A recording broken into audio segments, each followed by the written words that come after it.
everybody, this is Letitia Montoya with TishsDishs and Letitia for Santa Fe, and I am going to make my Salisbury steak from scratch. And I used to eat this when I was a little girl, so let's get going and let's start off with our first thing that we need to do. So I have some bread, and what I did is I put it in the oven so that it would get a little hard. But what I plan on doing is I am going to soak this with some milk. So I am just going to get the milk and I'm going to pour it in there, and I'm going to let it rehydrate back. So we're going to let this sit for maybe about, I'm going to say, let's let this sit for at least 10 minutes so it could absorb all the milk so that it gets mushy so that we can put it into our hamburger meat. So let's give some time here to let it sit and really get a little mushy. Okay, everybody, let's let it sit. Okay, so my bread has gotten soft, and you can actually, if you have crackers, you could use crackers. You don't have to put milk in there if you don't want to. It's just what I grew up with, and they put a little bit of milk on the bread just to make it soft. And so it's just a process that they always did. So what I'm going to do is I'm mushing this a little bit more. So I have my hamburger meat. I'm going to make a little. What I'm going to do is I think it's better to bring the camera closer to where I am so that you can actually see what I'm actually doing. Okay, so here's a hamburger meat. So I'm making a little condensed like area so I could put all my stuff in there. So I have garlic. I have some Worcestershire sauce. I have some ketchup. I'm just going to use my fingers. I have 1 egg. I have a little bit of salt, and I have some pepper. The pepper, I'm just gonna do the pepper in here. Okay, and then I'm gonna get my breadcrumbs, put them in here, and I'm just gonna mix it all together.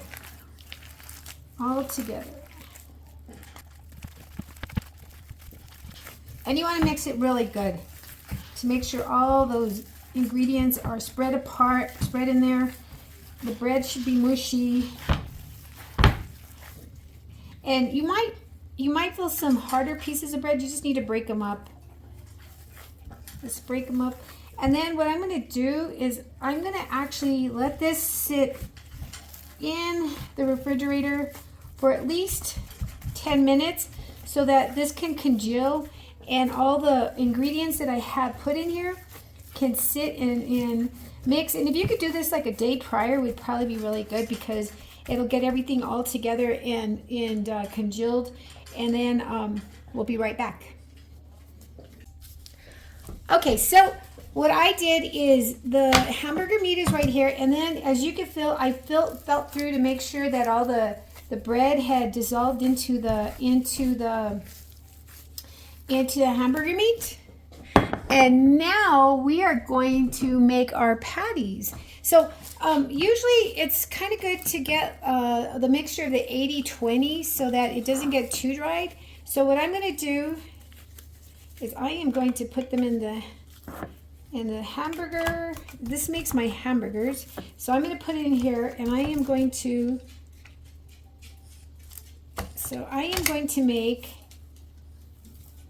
start this with a hamburger like that, and then just round it out so it looks like a salt. And then what I'm going to do is I'm going to put this onto a plate, and I'm going to put them in the refrigerator for at least 20 minutes so that they can get kind of like so I could fry them.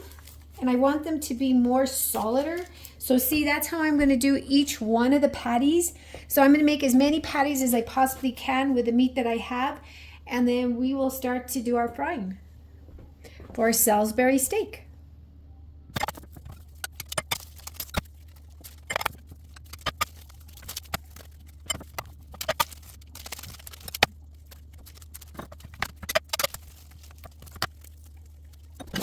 Then what we will do is that we will start putting the meat in here so that we can cook it. We're going to cook it on each side for 3 minutes, and then we'll turn it. And then what we're going to do is then we are going to put it to the side as we make the sauce. Okay, so now it's nice and hot, and I'm going to put each of the patties in there.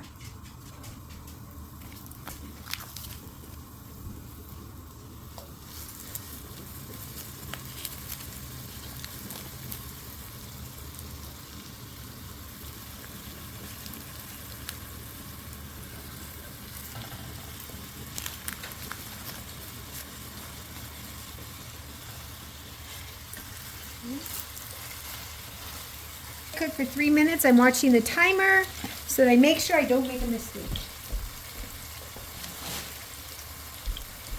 So we've already done 1 minute. We need 2 more minutes on this side, and then we're going to flip it. Because all we want to do is we want it to build a crust. So we just want it to get firm, that it's going to stick together once we put it into our actual mixture of what we're going to be making the sauce with.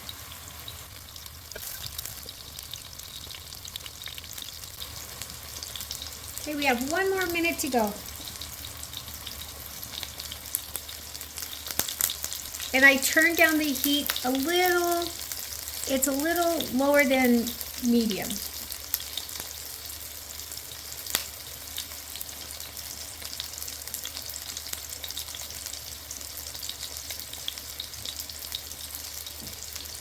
Okay, let's turn it.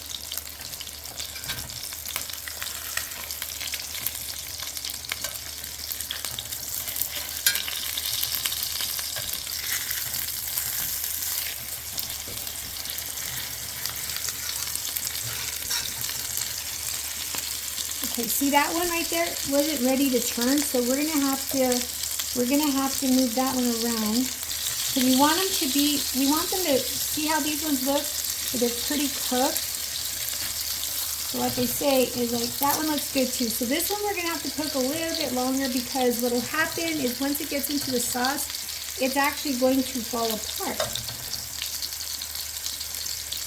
So we're just going to have to move that around. Once we're done with these ones, then we'll push this one to the middle so we get it really crispy, because we want them to be pretty crispy. So I'm saying 3 minutes, but I might end up just tossing them around again. So let's give these 3 more minutes.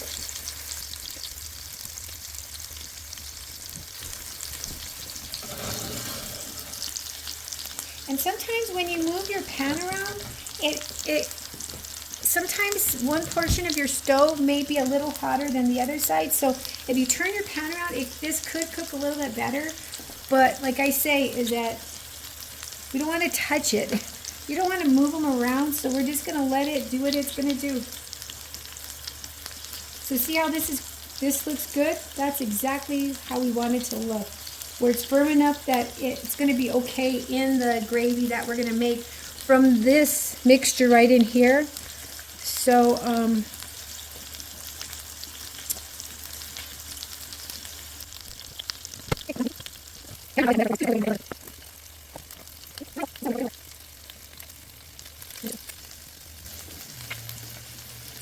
okay, let's turn it. See how it looks. Okay, that looks good. That looks good. That one looks really good.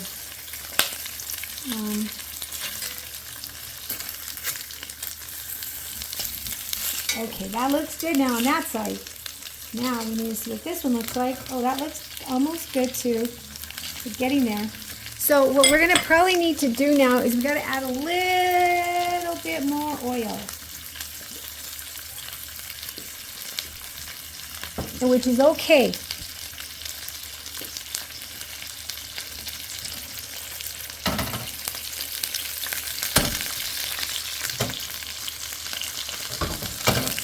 And what's going to happen with this oil is going to be the base to making our actual gravy. I just want to make sure these are brown enough, and I want to make sure because I don't want them to fall apart in the gravy. And while I'm making my gravy, these are going to sit to the side, and they're going to congeal so that they rest and they firm.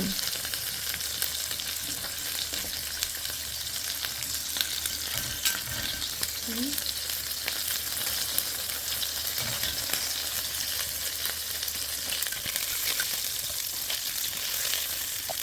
The two look really good.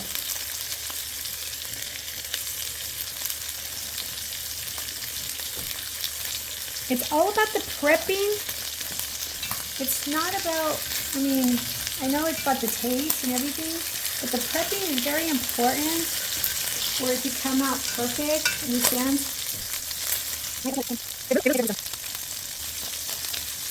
And look at all those delicious droppings in there. Ooh, that's going to make a really good gravy.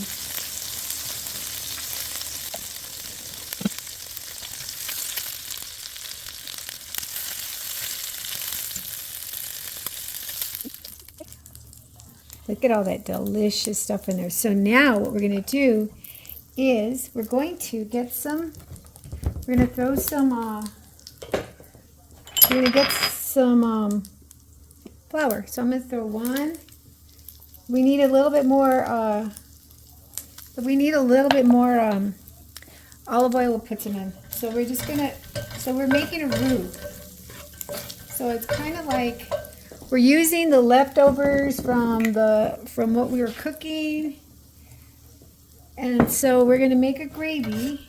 So we're going to make a gravy with this good stuff at the bottom because that's what always makes the best gravy. If you talk to Julia Childs, she'll tell you that. My granddaughter loves watching her show. Oh my God, does she love it. Okay. I know it looks different because we're getting all the scraping of the bottom part of the hamburger meat to make our gravy. Okay. So what I'm going to do here,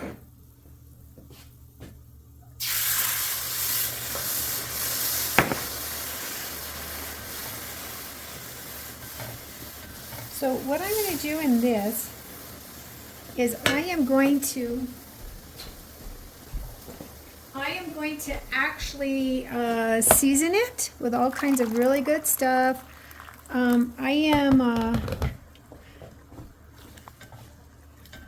Okay, so I'm going to throw in some chives. I decided to use some chives because they don't have as much of the oniony taste. I'm going to put a little bit of Worcestershire sauce in there. Okay.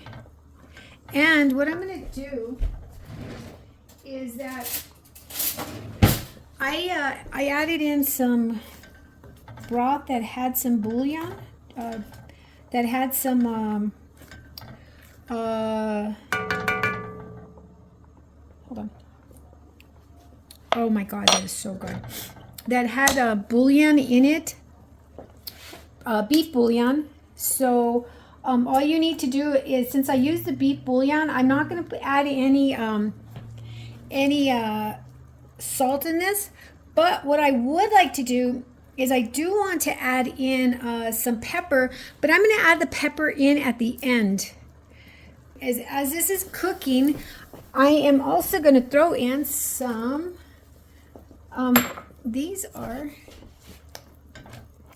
mushrooms. Can't have Salisbury steak without mushrooms in your sauce. So as that's cooking like that, ooh, it looks so good. You would not believe this. So let's let that cook for a few minutes. Let it boil it up. Let's cover the lid. And let's give that a few minutes just to do its little bubbling and do whatever it's going to do. And then we're going to throw the Salisbury steak in there. So what we're probably going to have to do is we have to watch it because it's going to make the gravy. And what I'm going to do is I'm going to cook this for about 20 minutes. Once I put this in, I'll put the timer on for 20 minutes so it cooks inside the actual gravy. So let's give that a little bit of time to like make it bubble in there so it's hot and juicy, so it's bubbling, and then we can put in back in our Salisbury steak so that. And so this right here, let's see if it's starting to cook. Yep, it is. Okay, now we'll let It tastes, it tastes really good, guys. It really does. It really does. Okay, so I am going to stick in the steaks. Okay. We're going to let them cook. We're going to cover them. We're going to cook them, and then we're going to turn them. Let's say in 10 minutes, we'll turn them, and then we'll see what, we'll turn them 10 minutes, and then we'll come back in 10 minutes. We'll take them off. It should all be done. So the gravy should get thicker. Everything should get thicker and juicier. And let's cover it. Let's put the cover on it. And let's set the timer for 10 minutes. Okay, 10 minutes, everybody. Okay, it's been 10 minutes. Now let's turn it. Let's let all the juice out. Water juice. Okay, and then let's turn it. It smells so good, guys. This is like the best ever.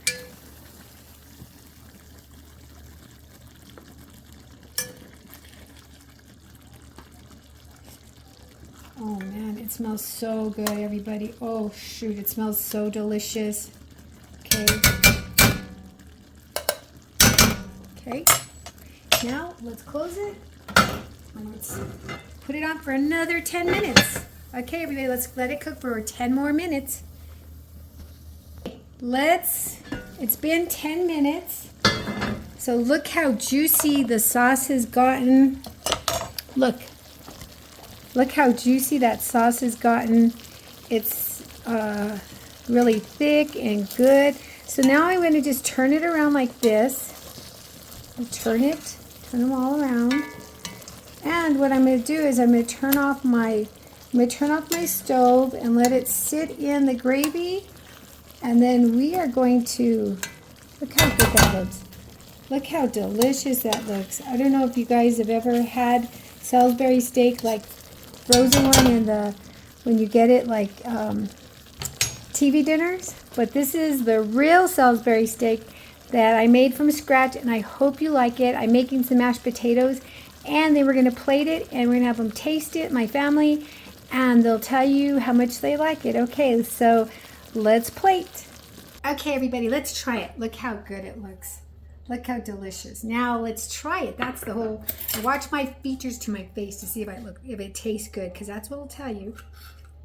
Oh my God, it's so tender. Let's taste it.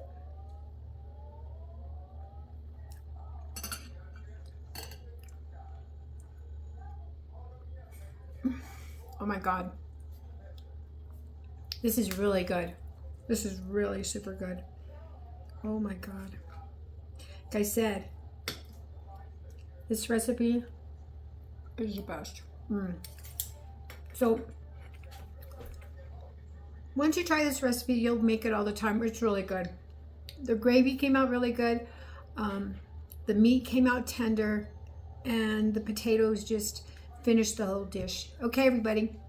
Remember, I need you to subscribe to Tish's Dishes, and I need you to like so that I can get more followers. So everybody, just remember, subscribe to Tish's Dishes, and don't forget Letitia Montoya, Tish's Dishes, and Letitia for Santa Fe. Bye.